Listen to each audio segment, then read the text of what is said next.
News, ಇದು ನಿಮ್ಮ ಧ್ವನಿ. ನಮಸ್ಕಾರ. ಎಸ್ ನ್ಯೂಸ್ಗೆ ಸ್ವಾಗತ. ನಾನು ಎಸ್ ದೇವೇಂದ್ರಗೌಡ. ಇಂದಿನ ಮುಖ್ಯಾಂಶಗಳು.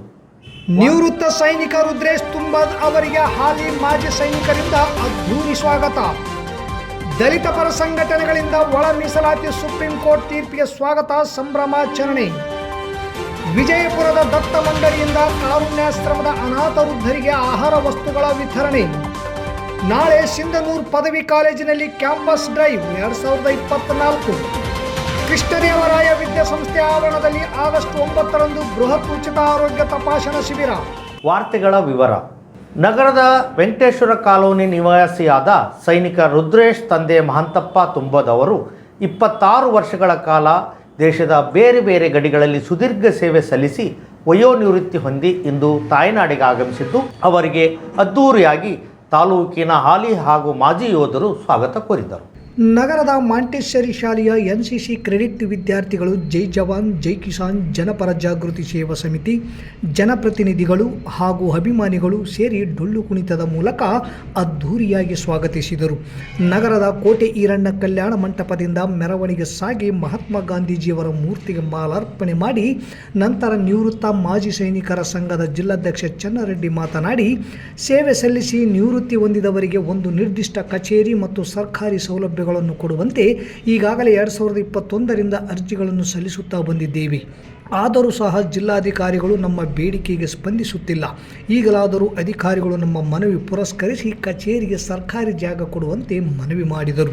RDCC ಬ್ಯಾಂಕ್ ನಿರ್ದೇಶಕ ಸೋಮನಗೌಡ ಬಾದರ್ಲಿ, ಜನನಿ ಆಸ್ಪತ್ರೆ ವೈದ್ಯ ಡಾಕ್ಟರ್ ಚನ್ನನಗೌಡ, ಕಾರುಣ್ಯಾಶ್ರಮದ ಆಡಳಿತಾಧಿಕಾರಿ ಚನ್ನಬಸವ ಸ್ವಾಮಿ ಹಿರೇಮಠ್, ಮಾಜಿ ಸೈನಿಕ ಸುರೇಶ್ ಮಾತನಾಡಿ, ಅನ್ನ ಕೊಡುವ ರೈತ, ದೇಶ ಕಾಯುವ ಸೈನಿಕರ ಕಾರ್ಯ ನಿಜಕ್ಕೂ ಶ್ಲಾಘನೀಯ. ಅವರಿಗೆ ಬೆಂಬಲವಾಗಿ ನಿಂತು ಸೈನಿಕರ ಬೇಡಿಕೆಗಳಿಗೆ ಸ್ಪಂದಿಸುವ ಕೆಲಸ ಮಾಡುತ್ತೇವೆ ಎಂದು ಭರವಸೆಯ ಮಾತುಗಳನ್ನಾಡಿದರು.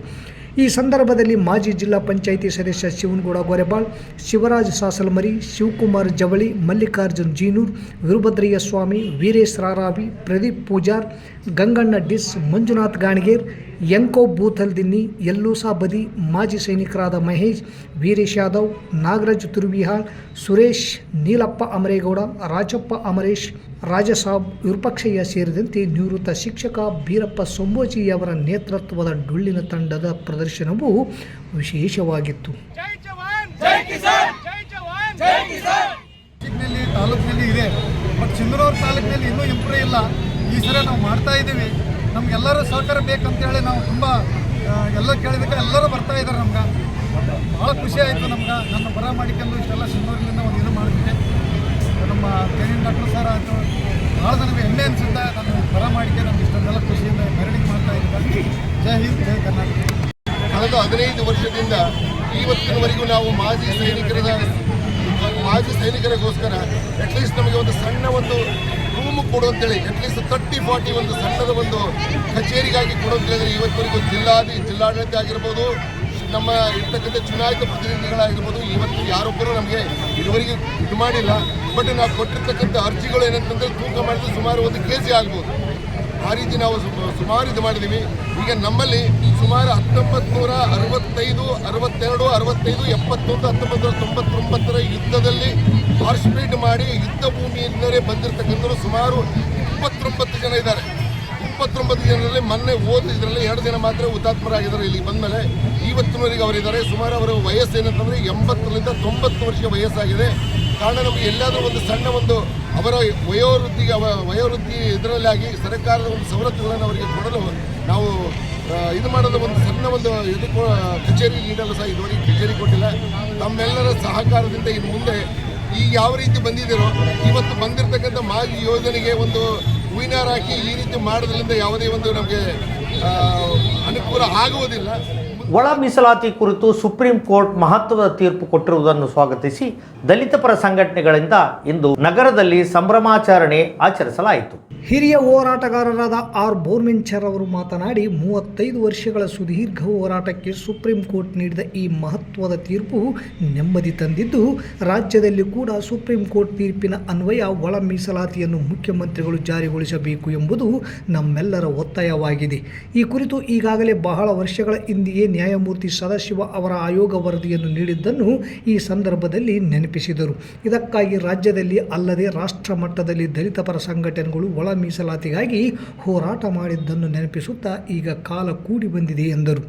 ಈ ಸಂದರ್ಭದಲ್ಲಿ ಹಿರಿಯ ಮುಖಂಡ ಅಂಬರೀಶ್, ಅಲ್ಲಮ ಪ್ರಭು ಪೂಜಾರಿ, ರಾಮಣ್ಣ ಸಾಸ್ಲಮರಿ, ಪಂಪಾಪತಿ, ಅಮರೇಶ್ ಗಿರಿಜಾಲಿ, ಹನುಮಂತಪ್ಪ ಹಂಪನಾಳ್, ಶಿವರಾಜ್ ಉಪ್ಪಲ್ದಡ್ಡಿ ಸೇರಿದಂತೆ ಅನೇಕರು ಭಾಗವಹಿಸಿದ್ದರು. ಶ್ರೀ ದತ್ತ ಮಂಡಳಿ ವಿಜಯಪುರ ಸಂಸ್ಥಾಪಕ ಅಧ್ಯಕ್ಷರಾದ ಪರಮ ಪೂಜ್ಯ ಬಸವರಾಜ್ ಗಿರಿಗಾವಿ ಅಪ್ಪಾಜಿಗಳ ನೇತೃತ್ವದಲ್ಲಿ ಎಲ್ಲ ಪದಾಧಿಕಾರಿಗಳು ಹಾಗೂ ಕುಟುಂಬಸ್ಥರು ಸಿಂಧನೂರು ನಗರದ ಕಲ್ಯಾಣಾಶ್ರಮಕ್ಕೆ ಭೇಟಿ ನೀಡಿ ಆಶ್ರಮದ ಎಲ್ಲ ವೃದ್ಧರ ಹಾಗೂ ಬುದ್ಧಿಮಾಂದರ ಯೋಗಕ್ಷೇಮವನ್ನು ವಿಚಾರಿಸಿ ಆಹಾರ ವಸ್ತುಗಳನ್ನು ವಿತರಿಸುವ ಮೂಲಕ ಮಾನವೀಯತೆ ಮೆರೆದರು.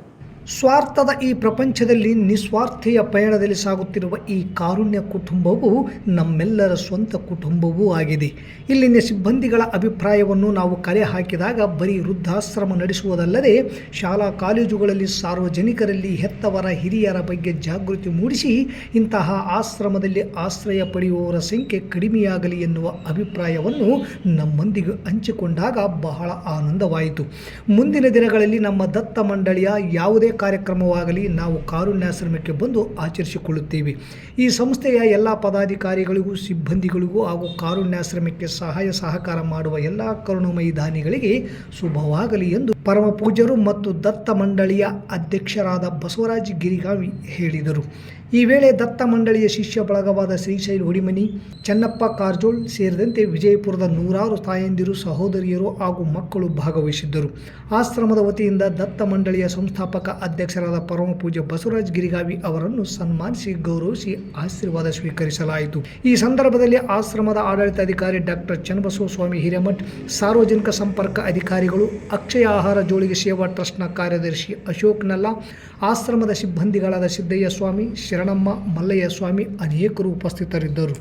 BA, BCom, BSc, BBA, BCA, MCom, MBA, MSc, MCA, MA, B.Ed ಪದವಿಯಲ್ಲಿ ವಿದ್ಯಾರ್ಥಿಗಳಿಗೆ ಉತ್ತಮ ಉದ್ಯೋಗ ಹಾಗೂ ಕಲ್ಪಿಸುವ ದೃಷ್ಟಿಯಿಂದ ವಿದ್ಯಾರ್ಥಿಗಳಿಗೆ ಉತ್ತಮ ಉದ್ಯೋಗ ಅವಕಾಶ ಕಲ್ಪಿಸುವ ಸಲುವಾಗಿ ಸಿಂಧನೂರು ಪದವಿ ಕಾಲೇಜಿನಲ್ಲಿ ನಾಳೆ ಕ್ಯಾಂಪಸ್ ಡ್ರೈವ್ 2024 ನಡೆಯಲಿದೆ. ಇದು ಒಂದು ಉತ್ತಮ ಅವಕಾಶವಾಗಿದ್ದು ಸದುಪಯೋಗಪಡಿಸಿಕೊಳ್ಳಲು ಸಹಾಯಕ ಪ್ರಾಧ್ಯಾಪಕರುಗಳಾದ ಬಸವರಾಜ್ ತಡ್ಕಲ್ ಹಾಗೂ ಡಾಕ್ಟರ್ ವೈಜನಾಥ್ ಸಗರ್ಮಠ್ ತಿಳಿಸಿದ್ದಾರೆ.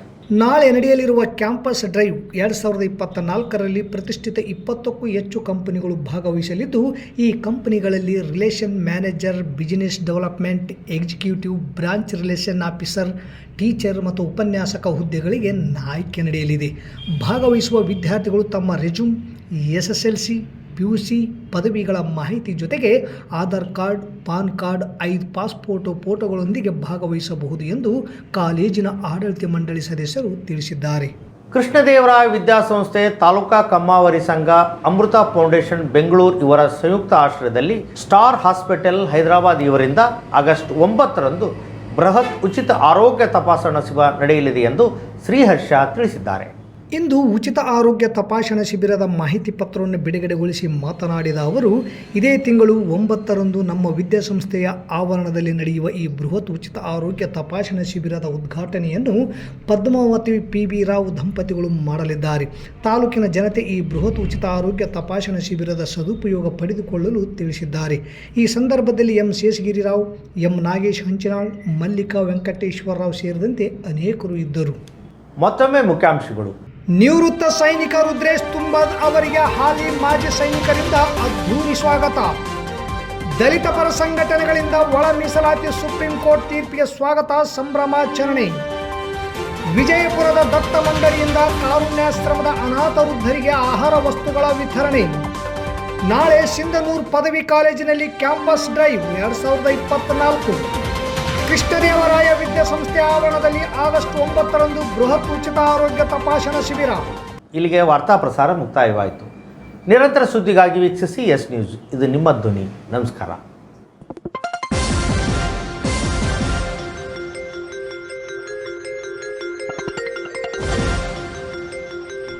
ಎಸ್ ನ್ಯೂಸ್, ಇದು ನಿಮ್ಮ ಧ್ವನಿ.